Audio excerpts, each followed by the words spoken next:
నమస్తే అన్న అందరికీ నమస్కారం। ప్రస్తుతం కువైట్లోని వేసవి కాలం చివరి దశకు చేరుకుంటుందని చెప్పేసి కువైట్ ఆల్ ఉజైరీ సైంటిఫిక్ సెంటర్ ప్రకటించింది।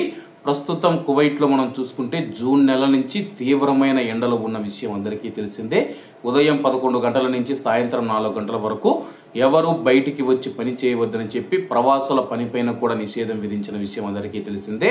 అలాగే ఆగస్టు 11వ తేదీతో మనం చూసుకుంటే ఆల్ మిర్జామ్ సీజన్ అయితే ముగియనుందన్నమాట।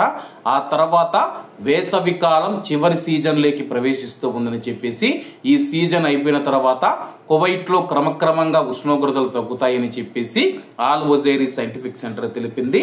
కువైట్ లో ఆగస్టు 11 సోమవారం నుంచి కువైట్ లో వేసవి కాలం చివరి దశలోకి ప్రవేశిస్తూ ఉందని చెప్పేసి ఇది గరిష్ట ఉష్ణోగ్రతలు గుర్తించబడిన చివరి కాలాలలో ఒకటిగా పరిగణించబడుతుంది।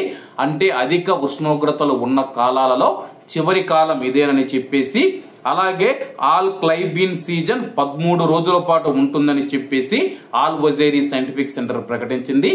ఆగస్టు 11న ప్రారంభమయ్యే ఈ యొక్క కొత్త సీజన్ ఏదైతే ఉందో క్లైబీన్ సీజన్ 13 రోజుల పాటు కొనసాగుతూ ఉంది। ఆగస్టు 11 నుంచి ఆగస్టు 24వ తేదీ వరకు ఈ యొక్క సీజన్ ఉంటుంది।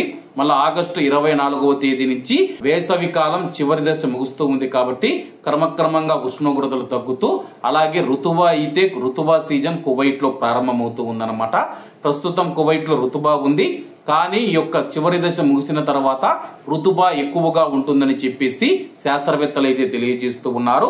అలాగే ఒక 13 రోజుల పాటు కువైట్ లోని ప్రజలు చాలా జాగ్రత్తగా ఉండాలి, తీవ్రమైన వేడి ఉంటుంది, ఋతువా కూడా ఉంటుందని చెప్పేసి దక్షిణ మరియు ఆగ్నేయ గాలులు కూడా వీస్తాయని చెప్పేసి అలాగే ఈ యొక్క ఉష్ణోగ్రతలు ఈ యొక్క సీజన్ తర్వాత క్రమక్రమంగా తగ్గుతాయని చెప్పేసి కువైట్ లో ఉన్న ఆల్ ఉజైరీ సైంటిఫిక్ సెంటర్ ప్రకటించింది।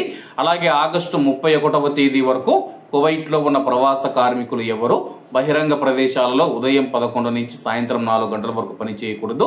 సెప్టెంబర్ 1వ తేదీ నుంచి ఈ నిషేధం అయితే ఎత్తేస్తారు కాబట్టి సెప్టెంబర్ 1వ తేదీ నుంచి యథావిధిగా మళ్ళీ అయితే పనులు చేసుకోవచ్చు। కాబట్టి అందరూ బాగుండాలి, అందులో మనం ఉండాలి। అందరికీ నమస్తే అన్న, జై హింద్।